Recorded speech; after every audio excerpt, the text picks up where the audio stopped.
Cassidy would be next. Hey, thank you. Depending on who else comes, but the order would be Senator Cassidy, Senator Casey, Senator Whitehouse, Senator Cassidy. Hey, thank you all for being here. And I've been puzzling about this for a long time.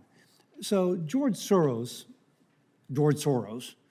got a CARES Act check, meaning that he was earning less than $150,000.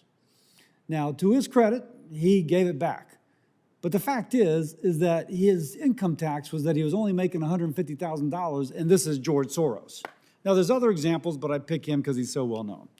Would he be considered, Mr. McBride, among the top 0.001% that year in terms of paying income tax? Or because his declared income was so low, he was actually not considered part of that top 5%, 1%, 1%?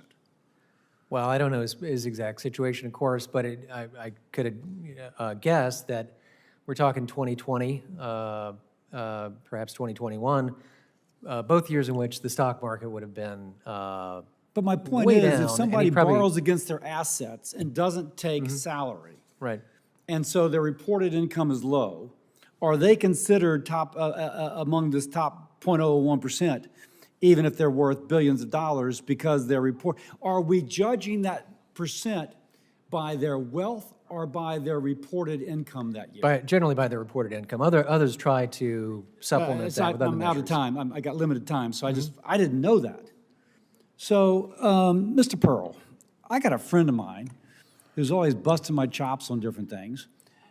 He's a realtor, a real estate developer, and he says because of Section 1301, which I understand the importance of incentivizing people to turn that money over and the economic activity that it therefore generates. But he says, one of the things he busts my chops on, he says that he's made a lot of money every year for several decades, and he has not paid income tax for several decades. So when I read the statistics that the top percent are paying a disproportionate amount of the income tax, which I accept, it seems to me that must be a heterogeneous group, though. There are some who are really paying a lot, and some who are making a lot of money and paying nothing.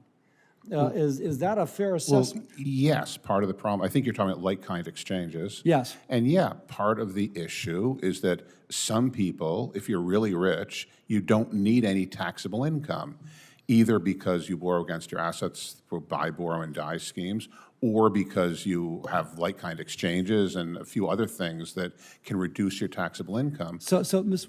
Wong, if I may, because you seem to be nodding your head kind of as we're tracking.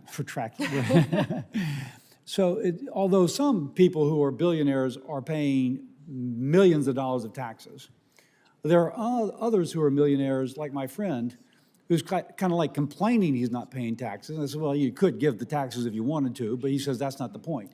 So within that, there are those who, although making a lot of money, either because they're borrowing or they're doing like-kind exchange, et cetera, they're paying nothing. That's exactly right, yes. And the problem is that when the statistics try to figure out who's in the top 1%, those people don't even show up in the top 1% because the statistics are based on what shows up on tax Now, to be returns. clear, this is not their fault. That's the fault of Congress. Absolutely. Congress has made these laws, and so we've met the enemy, and he is us. I like to say they're the Democrats, but that's another issue. They would say me, that's beside the point. Mr. Holtz-Eakin, Dr. Holtz-Eakin, nice to see you, man.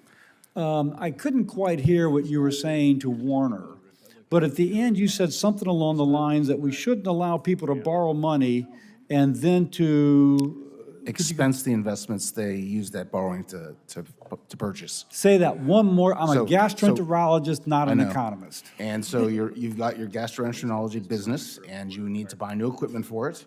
So the tax code, until recently, allowed you to fully deduct, and there you buy that equipment, the cost of the equipment. That's exactly the right thing to do from my perspective. It gives you full cost recovery for your investment. You get it all back right away, and it provides excellent investment incentives. Now, that's essentially a zero effective tax rate on the return to that investment. I'm fine with that. If we then give you an extra deduction for the borrowing, you change that zero to a negative number. We are subsidizing that business. I see no reason to do that. And current law allows the deduction of that borrowing. Yes. Now, reading your testimony, I wasn't quite clear.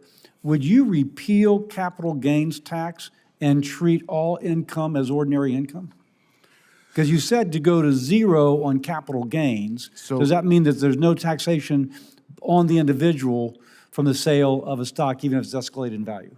Easiest way to think about it is think of IRAs. Take your pick. You can do a traditional IRA, give them the deduction up front, but treat everything that comes out and tax it at the same rate. That would tax interest, dividends, capital gains all at the same rate. Or do a Roth IRA and don't allow a deduction, but don't even attempt to go after the capital gains. Take your pick. Both are good tax systems, very simple, good investment incentives. You're implying that we're taking the worst of both as opposed to one or the other, which would be the best of one. Let me stop implying and say, yes, we're doing the worst. We're doing the worst. Okay, if you could send that to me offline, I'd appreciate that detail. Thank you all, and I had a lot more questions, but I'm out of time, but I really appreciate the testimony.